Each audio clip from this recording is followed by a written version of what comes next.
सड़क को पार करते हुए कार निरंतर कुलदेवी के मंदिर की तरफ जा रही थी।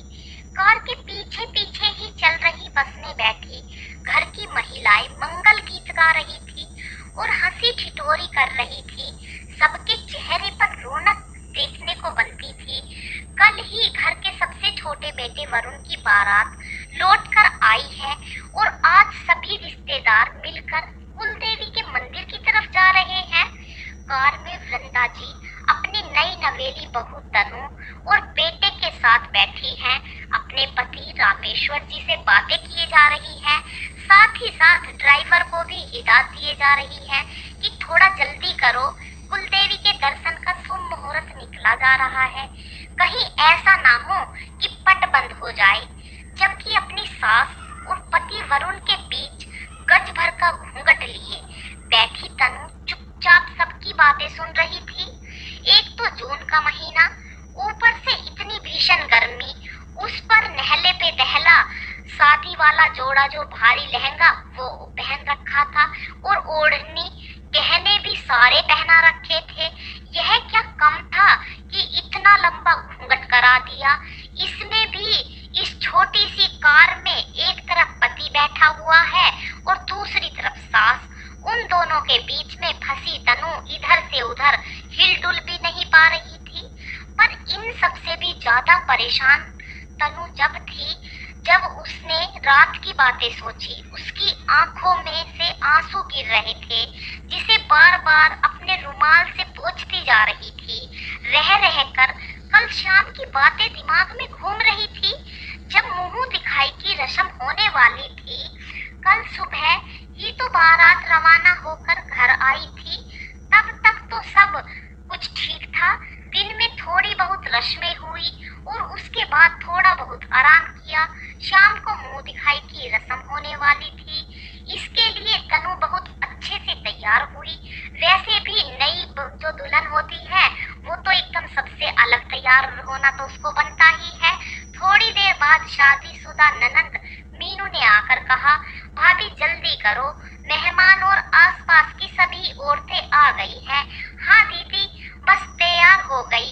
मीनू तनु को लेकर के निकलने ही वाली थी कि इतने में वृंदा जी दौड़ती हुई उस कमरे की तरफ आई और तनु को लगभग अंदर की तरफ खींचते हुए बोली, अरे यह क्या बहू, घूंघट तो करो और यही कमरे में रहो।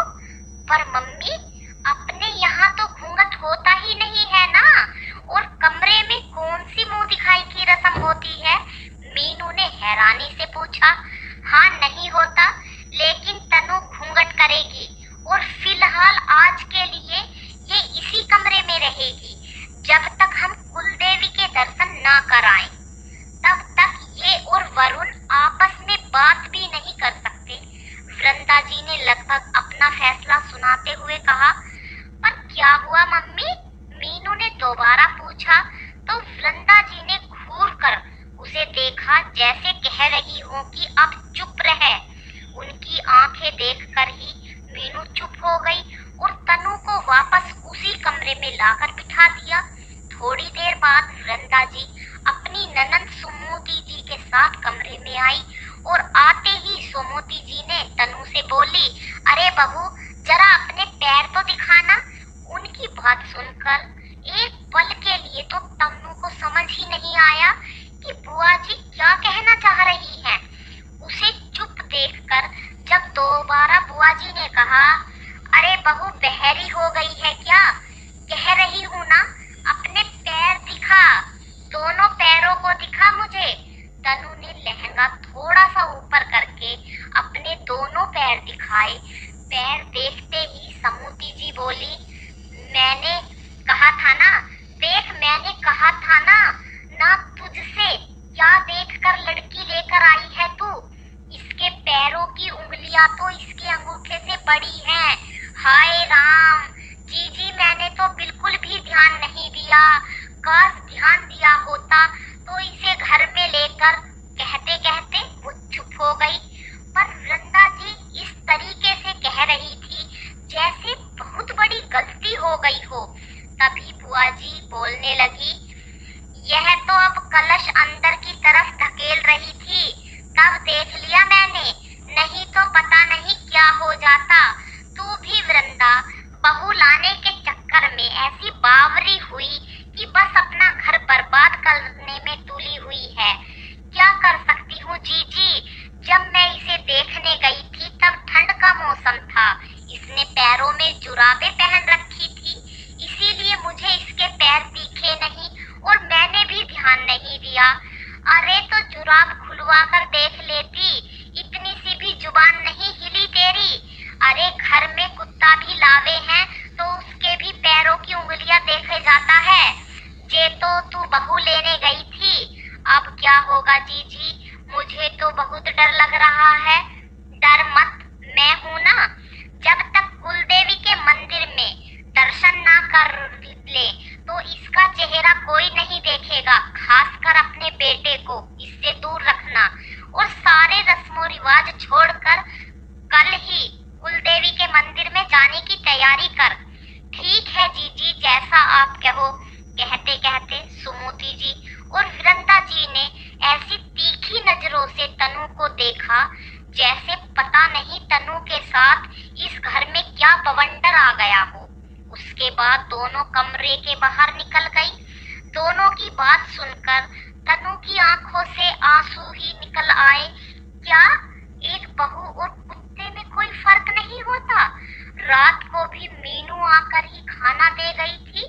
उसके बाद कमरे में ना कोई आया ना कोई गया। तनु अकेली ही कमरे में रही। सुबह भी जब कुलदेवी के मंदिर के लिए निकले तो तनु अपने कमरे से ही घूंघट लेकर निकली थी। कबीर की आंखों से आंसू बह रहे थे। ऐसा क्या देखा सुमति जी ने तनु के पैरों में जो इतनी बड़ी बात कह डाली। कुलदेवी के मंदिर पहुंचकर आखिर क्या हुआ? क्या तनु यूं ही बर्दाश्त करती रही या उसने अपने हक के लिए बोला? याद करके तनु की आंखों में बार बार आंसू आ रहे थे, पर शायद उसके आंसुओं का इन अंधविश्वासियों के सामने कोई मोल ही नहीं था। आखिर में उसे कुछ समझ नहीं आ रहा था। कभी अपने पैर देखती तो कभी वृंदा जी के। इन्हीं लोगों की तरह तो मेरे भी पैर हैं। मेरे पैरों में क्या कमी रह गई जो मैं इतनी अपशगुन हो गई? कुलदेवी के मंदिर पहुंचने से पहले वरुण को मेरी शक्ल भी नहीं दिखानी। आखिर क्यों? वो तो मुझसे 3-4 बार पहले भी मिल चुका था। एक बार तो मम्मी जी खुद ही उसके साथ आई थी, पर अब क्या हो गया? और इस छोटी सी कार में मुझसे चिपक के ही तो बैठा हुआ है। अब क्या उस पर अपशगुन नहीं लग रहा? जितना दिमाग वो लगा सकती थी लगा रही थी, पर जवाब उसे किसी चीज का नहीं मिल पा रहा था। जून की गर्मियों में दिमाग भी गर्म होता जा रहा था। ऐसा लग रहा था बस थोड़ी देर में फट पड़ेगा। पर नई नवेली बहू को तो बम की तरह फटने का भी अधिकार नहीं होता। जो जैसा चला जा रहा है बस चले जा रहा है। खैर थोड़ी देर में कुलदेवी के मंदिर पहुंचे, जिसे देखकर वृंदा जी ने मुंह में सबसे पहले यही निकला, भगवान का शुक्र है कि पट बंद नहीं हुए। फिर अपने पति रामेश्वर जी से बोले, अरे जाओ जरा बस में से जीजी को फटाफट लेकर आओ, अब वही बताएं कि क्या करना है। रामेश्वर जी फटाफट अपनी पत्नी की बात पर अमल करते हुए बस की तरफ दौड़े और अपनी बड़ी बहन यानी कि सुमति जी को फटाफट वृंदा जी के पास लेकर आए। जिन्हें देखते ही वृंदा जी बोली, हाँ जीजी अब बताओ क्या करना है? अरे करना क्या है, फटाफट से अपनी बहू और बेटे को कार में से निकालो और दर्शन कराने मंदिर ले चलो। याद रखना बेटा आगे खड़ा होना चाहिए और बहू उसके पीछे चले। ठीक है जीजी। वृंदा जी ने जैसे सुमति जी ने ही कहा था ठीक है वैसे ही किया। आगे आगे वरुण, पीछे पीछे तनु घूंघट लिए हुए कुलदेवी के मंदिर में दर्शन के लिए चलने लगी। साथ ही में सुमति जी और वृंदा जी भी चल रहे थे, जबकि और रिश्तेदार महिलाएं पीछे पीछे मंगल गीत गाते हुए मंदिर में आ रहे थे और उन लोगों को वहीं प्रवेश करने दिया और जो उसका कंपाउंड था वहीं पे बैठा दिया। माता रानी की कृपा से शादी